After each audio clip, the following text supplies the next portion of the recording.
غزہ میں ہر گھنٹے بعد 6 بچے 5 خواتین شہید۔ اسرائیل نے نہتے شہریوں پر قیامت ڈھا دی۔ صہیونی فوج نے بڑے پیمانے پر حملے شروع کر دیے۔ اسرائیلی فضائیہ مسلسل ہسپتالوں کو نشانہ بنا رہی ہے۔ شہداء کی مجموعی تعداد 10,000 سے زائد ہو گئی۔ 4,104 بچے، 2,641 خواتین شامل۔ غزہ میں زخمیوں کی تعداد 25,000 سے بڑھ گئی۔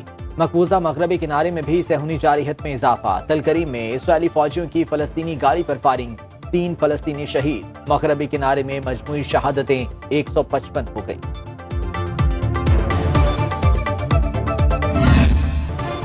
اقوام متحدہ کا غزہ کی صورتحال پر اظہار تشویش۔ اینٹونیو گوتریس کہتے ہیں غزہ بچوں کا قبرستان بن رہا ہے۔ غزہ کا ڈراؤنا خواب انسانی بحران سے بڑھ کر ہے۔ یاد رکھیں عالمی قوانین سے کوئی بھی بڑھتر نہیں۔ ہسپتالوں میں ایندھن کے بغیر انکیوبیٹرز میں موجود نومولود بچے مر جائیں گے۔ غزہ میں پہنچنے والی امداد نہ ہونے کے برابر ہے۔ امریکی صدر کا اسرائیلی وزیراعظم سے ٹیلی فونک رابطہ۔ وائٹ ہاؤس کے ترجمان کے مطابق جو بائیڈن اور نیتن یاہو نے غزہ پر حملوں میں وقفے کے امکانات پر گفتگو کی۔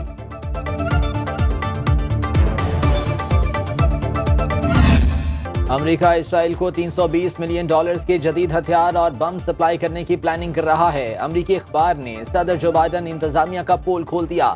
امریکی کانگریس کمیٹی کئی ماہ قبل ہتھیاروں کی فروخت کی منظوری دے چکی ہے۔ محکمہ خارجہ نے باضابطہ طور پر کانگریسی رہنماؤں کو آگاہ نہیں کیا۔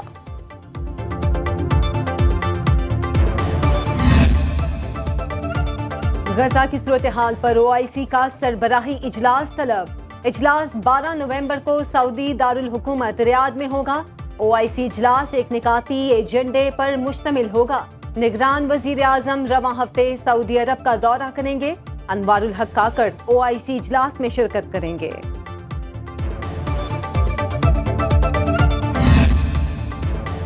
غزہ پر اسرائیلی حملوں میں فلسطینیوں کی نسل کشی کی جا رہی ہے۔ پاکستان اسرائیلی حملوں کی مذمت کرتا ہے۔ نگران وزیر خارجہ جلیل عباس جیلانی کی میڈیا سے گفتگو۔ ہم نے ہمیشہ فلسطین کے موقف کی تائید کی ہے اور ہمیشہ ان کے ساتھ کھڑے رہیں گے۔ انسانی ہمدردی کی بنیاد پر 90 ٹن امدادی سامان فلسطینی متاثرین کے لیے بھیج رہے ہیں۔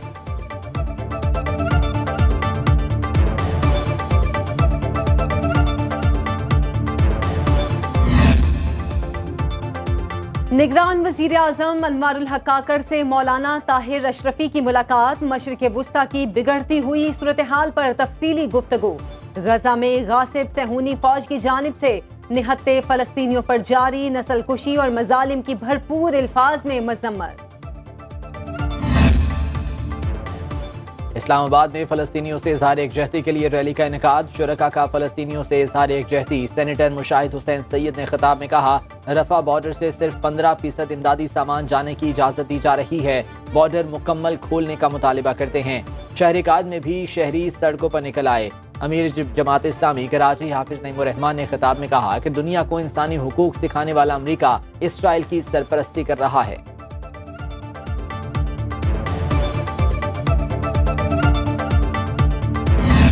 مسلم لیگ نون اور MQM کے مابین یہ طے پایا ہے کہ انشاءاللہ تعالی ہم 8 فروری کے انتخابات میں مل کر حصہ لیں گے۔ یہ بھی طے پایا ہے معاشی امور پر، سیاسی معاملات پر، آئینی اور قانونی معاملات پر بھی دونوں جانب سے کمیٹیوں کا اعلان بھی کیا جائے گا اور مختلف امور پر بات چیت کا دروازے کھلے رکھے جائیں گے اور بات چیت کی جائے گی۔ مسلم لیگ نون اور MQM پاکستان کا مل کر الیکشن لڑنے کا اعلان۔ لاہور میں دونوں سیاسی جماعتوں کی اہم ملاقات۔ میڈیا سے گفتگو میں خواجہ سعد رفیق بولے دونوں جماعتوں کا آئندہ الیکشن مل کر لڑنے پر اتفاق ہوا ہے۔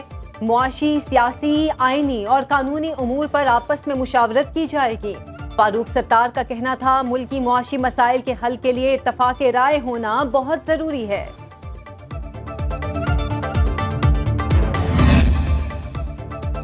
مسلم لیگ نون سندھ میں بڑی تبدیلیاں۔ بشیر میمن صوبائی صدر، شاہ محمد شاہ نائب صدر مقرر۔ نوٹیفیکیشن جاری۔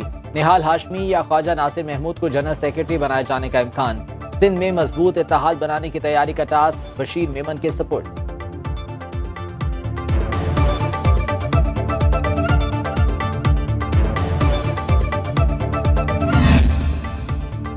استحکام پاکستان پارٹی تحریک انصاف کی مزید وکٹیں گرانے کے لیے کوشاں۔ IPP قیادت کے PTI کے مزید رہنماؤں سے رابطے۔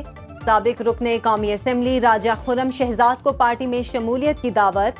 سابق وفاقی وزیر غلام سرور 9 نومبر کو آئی پی پی میں شمولیت کا باضابطہ اعلان کریں گے. رواں ہفتے مختلف اجلاس سے اہم شخصیات کا پارٹی میں شامل ہونے کا امکان. 9 مئی کو جلاؤ گھیراؤ میں ملوث 850 افراد کی نئی لسٹ تیار. پولیس نے 54 افراد کو گرفتار کر لیا. جناح ہاؤس کو سب سے پہلے آگ لگانے والا مرکزی ملزم بھی دھر لیا گیا. پولیس ذرائع کے مطابق نئی فہرست ٹیکنیکل بنیاد پر بنائی گئی ہے. مزید افراد کی گرفتاری کے لیے کارروائی کی جا رہی ہے.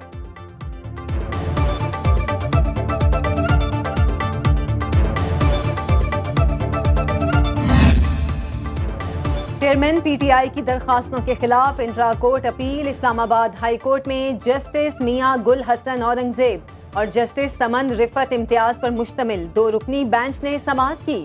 چیئرمین پی ٹی آئی نے جیل ٹرائل اور آفیشل سیکرٹ ایکٹ عدالت کے جج کی تعیناتی چیلنج کر رکھی ہے.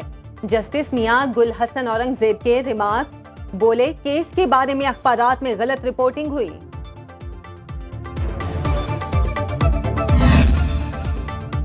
فواد چودھری کے خلاف مالی فراڈ کا case. District and session courts Islamabad نے مزید 1 روزہ جسمانی ریمانڈ کی استدعا منظور کر دی. انسداد دہشت گردی کی خصوصی عدالت میں سابق وزیر داخلہ شیخ رشید کی درخواست ضمانت پر سماعت. ذاتی مچلکوں پر عبوری ضمانت قبل از گرفتاری منظور.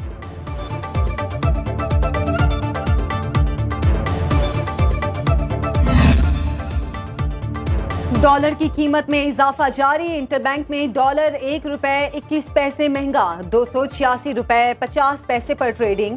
اوپن مارکیٹ میں ڈالر 287 روپے 50 پیسے کا ہو گیا. پاکستان اسٹاک ایکسچینج میں کاروبار میں مثبت رجحان. انڈیکس نے نیا ریکارڈ قائم کر دیا.